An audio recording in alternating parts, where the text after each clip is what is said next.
Une presse respectueuse des règles d'éthique et de déontologie dans un contexte de guerre informationnelle. Voilà en substance la finalité d'un atelier de haut niveau qui a mobilisé l'ensemble de la presse nationale. Une initiative du gouvernement pour donner plus de visibilité à l'action publique. La session a été sanctionnée par une série de recommandations. Pendant le mois de Ramadan, le taux de consommation des denrées alimentaires augmente. Une occasion propice pour de nombreux particuliers de se spécialiser dans la vente des denrées comme la boisson, les quinqueliba et surtout la date. Certains parmi eux se faufilent notamment entre les véhicules à la recherche de clients. Bonsoir à toutes et à tous. Merci d'être sur ORTM2 pour vous informer. Je vous le disais à l'instant, fin cet après-midi des 3 jours d'atelier sur le renforcement de la communication gouvernementale et une formation de haut niveau à l'initiative du gouvernement qui a vu la participation des représentants de toutes les catégories de presse nationale, publique et privée. Le but, faire de la presse un maillon stratégique de l'action gouvernementale. Une presse qui a comme leitmotiv le respect des règles d'éthique et de déontologie dans un contexte de guerre informationnelle. À l'issue de la session, une panoplie de résolutions. Mariam Sissoko. Les rideaux sont tombés sur les 3 jours de renforcement des capacités sur la communication gouvernementale ce jeudi 6 avril. Un atelier qui s'achève sur une lueur d'espoir. Oui, très satisfait parce que ça nous a permis d'échanger sur beaucoup de points concernant la politique de l'État en matière de communication. Il y avait énormément de points sombres qu'on a pu évoquer, élaguer et des propositions concrètes ont été faites.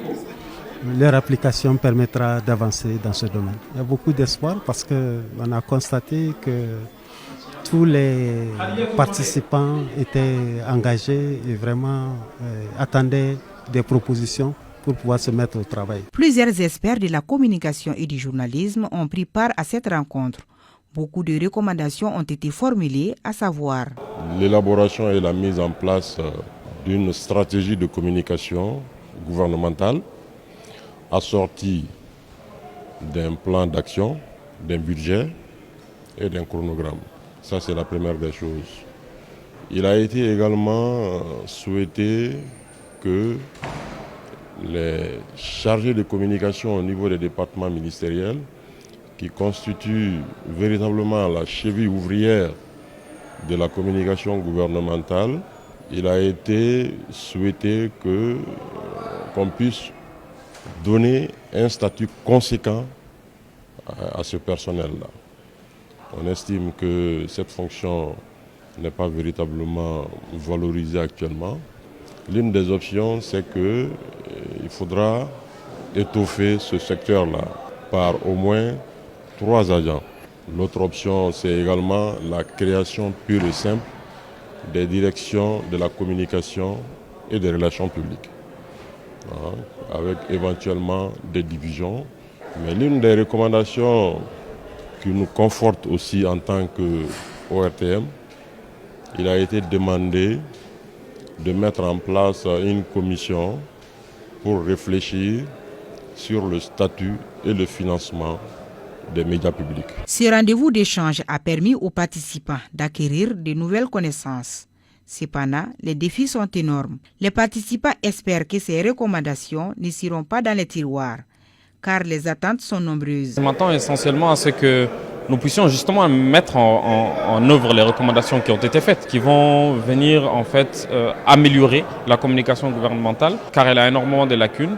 Et il s'agit de les corriger. Et pour pouvoir les corriger, il faut qu'il y ait une forte volonté au sein du gouvernement afin que la communication gouvernementale soit désormais plus efficace. On est vraiment d'accord pour ces recommandations parce que c'est nous qui l'avons faites. Et si ces recommandations seront une fois mises en place et que ce serait appliqué, ce serait une très bonne chose. C'est sûr que la communication gouvernementale a des beaux jours devant elle et je crois que c'est dans l'intérêt de la population. Et surtout, citoyen lambda n'attend que de ça, que l'État communique, qu'il sache vraiment qu'aujourd'hui, le gouvernement est en train de faire quoi à cette heure-ci Qu'est-ce que le gouvernement est en train de faire pour ces populations? Voilà de ce dont ils ont besoin. C'est l'application de ces recommandations, parce que la prise en compte de tout ce qui a été dit, parce que chacun s'est reconnu dans les recommandations formulées. Donc si ces recommandations sont appliquées à la lettre, chacun sera satisfait dans son travail. Pour rappel, cette rencontre se tient à un moment où notre pays traverse une période importante de son histoire où la communication doit être l'alpha et l'oméga de toutes les actions gouvernementales. C'est là afin non seulement d'informer les populations des activités de l'État, mais aussi et surtout de bénéficier de leur soutien et perpétuer leur adhésion aux politiques et stratégies gouvernementales. Après une suspension momentanée, la traditionnelle formation continue des journalistes de l'ORTM reprend ses droits. Cette reprise a été faite autour du thème « Vaincre le stress à l'antenne et les techniques d'assimiler et de maîtriser son texte ».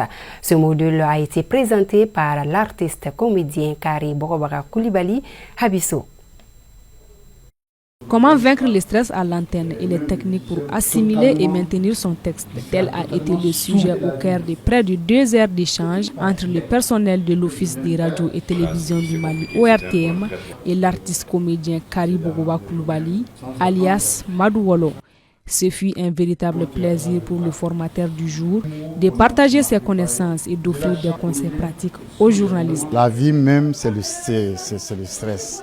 Tout ce qu'on apprendra, tout ce que l'homme veut faire et qu'il entend le faire avec abnégation, avec amour, avec joie, avec compétence, il y a un inconnu qui est cet état d'esprit, ce sentiment de te poser la question, qu'est-ce on dira de moi si je trébuchais? Pour les jeunes que vous êtes, c'est bien d'avoir des informations précises par rapport à ça et d'avoir aussi des éléments qui vous permettront certainement de pouvoir maîtriser tous ces inconnus-là pour faire face à votre métier et le rendre de manière très professionnelle. Cette session de formation a concerné non seulement les journalistes stagiaires, mais aussi les titulaires, constituant ainsi un véritable cadre de perfectionnement pour tous. On a eu en tout cas à comprendre beaucoup de choses, beaucoup de problèmes que d'autres personnes, que certains rencontrent d'ailleurs, donc qui n'arrivent pas en tout cas à exprimer. Ils ont eu en tout cas ce plateau pour pouvoir expliquer ça aux formateurs et avoir des éléments de réponse par rapport à la façon de maîtriser les débits et maîtriser son souffle, maîtriser son stress également. Et donc ça, c'est les thèmes sur lesquels, en tout cas des points sur lesquels cette formation en tout cas s'est déroulée. Au cours de cette formation, j'ai appris beaucoup de choses, notamment comment gérer le stress surtout, et aussi comment prendre le souffle, parce que dans le domaine du journalisme, c'est vraiment important.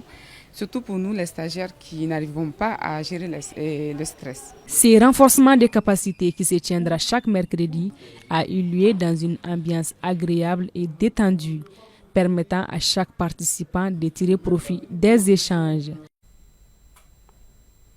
Action humanitaire en faveur des nécessiteux. L'association des femmes solidaires se manifeste.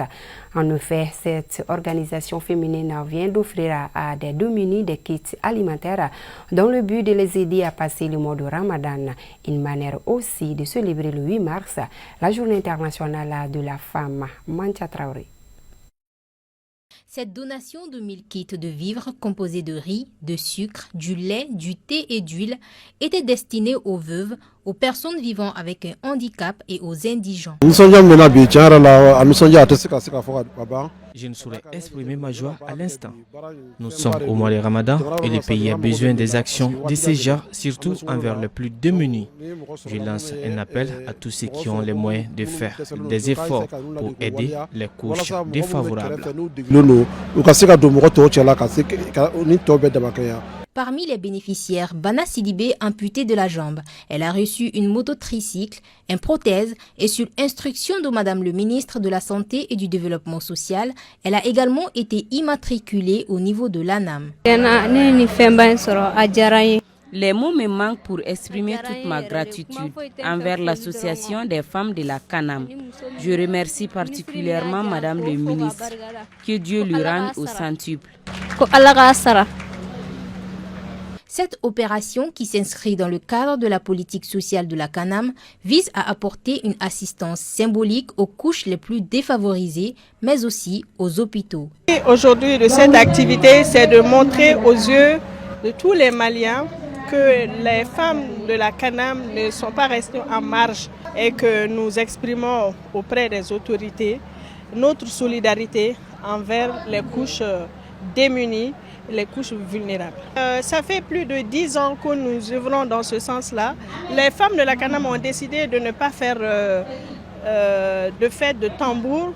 Nous avons décidé de ne pas chanter, nous avons décidé de ne pas danser. Nous avons estimé que nous pouvons contribuer autrement en faisant des dons, en faisant de la sensibilisation. Profitant de cette tribune, Madame le ministre de la Santé et du Développement social a tenu à encourager les initiateurs et féliciter les bénéficiaires.